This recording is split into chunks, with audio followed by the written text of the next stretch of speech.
Welcome back to chapter wise psychology lectures. Chapter number 15 is about industrial organizational psychology.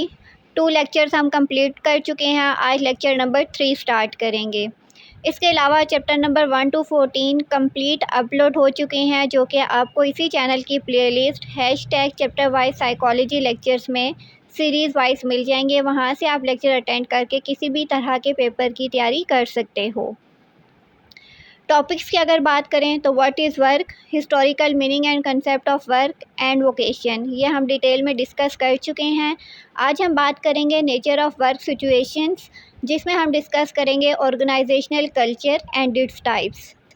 Nature of work situations, जहाँ पे भी हम लोग काम करते हैं, चाहे वो ऑर्गेनाइजेशन है, चाहे वो इंडस्ट्री है, कोई भी कंपनी है, कोई भी जॉब प्लेस है, वहाँ पे जो है ना हमें सर्टेन रूल्स एंड रेगुलेशंस को फॉलो करना पड़ता है.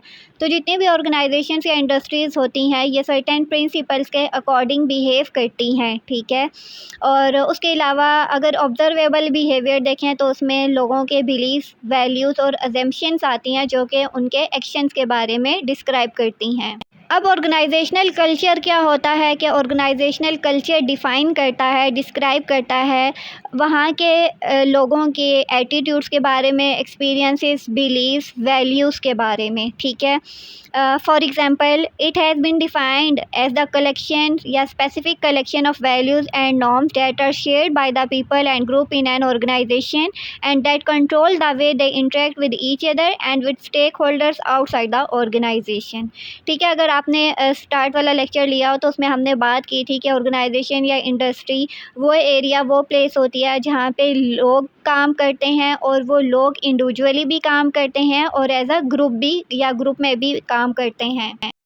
अब वो जो लोग होते हैं, जो ग्रुप में भी काम कर रहे होते हैं, इंडिविजुअली भी काम कर रहे होते हैं, वो सर्टेन रूल्स एंड रेगुलेशंस को फॉलो कर रहे होते हैं जो अपनी कंपनी या इंडस्ट्री ने बनाए होते हैं, ठीक है.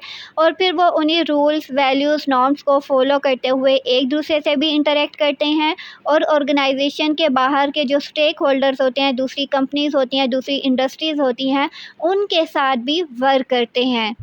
इन शॉर्ट, ऑर्गेनाइजेशनल कल्चर में हम कंपनी के सर्टेन रूल्स एंड रेगुलेशंस की बात करते हैं, और वहाँ के जो लोग होते हैं उनकी psychology, attitude, experiences, beliefs and values पे बात करते हैं, और किस तरह से इन सारी चीज़ों को फॉलो करते हुए ऑर्गेनाइजेशन के अंदर रहने वाले लोग एक दूसरे से और दूसरे स्टेक होल्डर से कनेक्ट करते हैं, इंटरेक्ट करते हैं.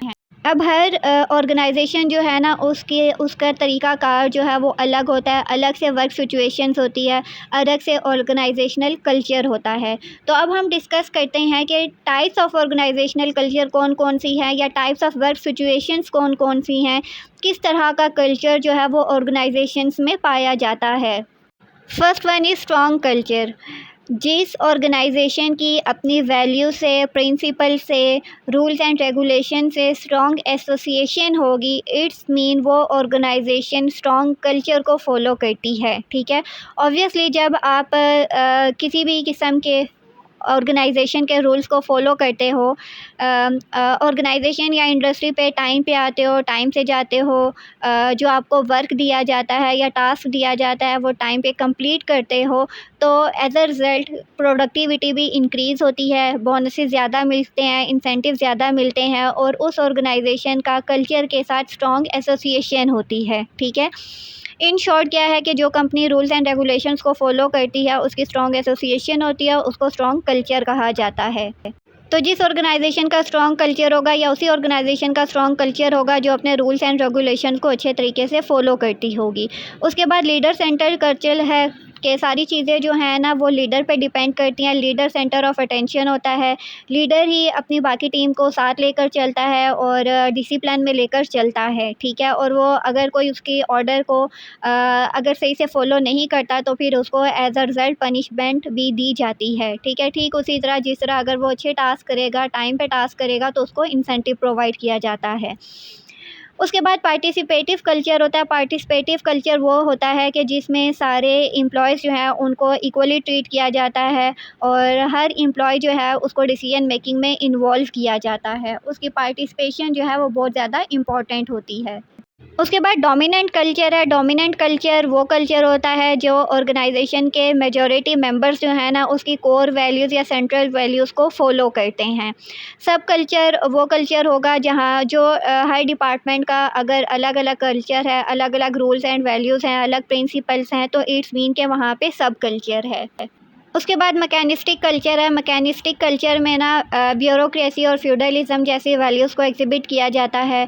अब ब्यूरोक्रेसी क्या है कि जिसकी जो स्पेशलिटी है ना उसके अकॉर्डिंग उसको जो है वो वर्क दिया जाता है, जॉब दी जाती है, टास्क दिया जाता है। फॉर एग्ज़ाम्पल एजुकेशन डिपार्टमेंट है, पुलिस डिपार्टमेंट है, टैक्स डिपार्टमेंट है, तो ये डिफरेंट डिपार्टमेंट हैं, ठीक है, जिसमें जिसकी स्पेशलिटी होगी ना उसको उसी डिपार्टमेंट में ऐड कर दिया जाएगा। इसी तरह फ्यूडलिज़्म में जो हाई लेवल के लोग हैं ना वो लोअर लेवल के लोगों को इंसेंटिव्स वगैरह प्रोवाइड किए जा करते हैं ताकि लोअर लेवल के लोग जो है ना वो हाई लेवल के लोगों के लिए काम करें, ठीक है। तो जो हाई लेवल के लोग होंगे, टॉप लेवल के होंगे, उनकी जो है वो इम्पोर्टेंस ज़्यादा होगी और लोअर लेवल के लोग जो हैं उनकी इम्पोर्टेंस कम होगी। फिर ऑर्गेनिक कल्चर आता है जिसमें फॉर्मल हायरार्कीज़ होती हैं, फॉर्मल रूल्स एंड रेगुलेशंस होते हैं, फॉर्मल कम्युनिकेशन होती है और इसका फ़ोकस जो है ना वो कोई भी टास्क आपको दिया जाता है उसको कंप्लीट करना होता है, टीम वर्क पे फ़ोकस होता है और फ्री फ्लो ऑफ कम्युनिकेशन होती है, ठीक है। तो दोनों तरफ से लोग जो है ना वो कम्युनिकेट कर सकते हैं, लीडर भी और जो एम्प्लॉइज़ होते हैं वो भी। उसके बाद कुछ और कल्चर्स हैं जिसमें क्लैन कल्चर है, फ्रेंडली प्लेस टू वर्क होती है, फैमिली की तरह जो है वो लोग बिहेव करते हैं। उसके बाद हायरार्की कल्चर है, formalised structure place to work होती है। उसके बाद एडहोक्रेसी है कल्चर है जिसमें लोग जो हैं ना वो क्रिएटिविटी पे उनका फ़ोकस होता है और उसके अलावा मार्केट कल्चर है जो कि पीपल जो है वो कम्पिटिटिव होते हैं, गोल ओरिएंटेड होते हैं, ठीक है। Next is matching people with organisational culture या फिर वर्क सिचुएशन। अब जितने भी लेवल्स ऑफ ऑर्गेनाइजेशन होते हैं ना वो सारे के सारे इंपॉर्टेंट होते हैं। कुछ कल्चर्स जो हैं वो क्रिएटिविटी पे फोकस करते हैं, कुछ कल्चर जो हैं वो क्या कहते हैं कि उनका फोकस जो है सोसाइटी पे होता है, सोशली ओरिएंटेड होते हैं। कुछ जो है ना वो टास्क ओरिएंटेड होते हैं कि बिज़नेस ओनली इन्वायरमेंट वो प्रोवाइड करते हैं, उनका बिज़नेस से सिर्फ लेना देना होता है, जो टास्क जो है ना वो उनका हर हाल में कंप्लीट होना चाहिए।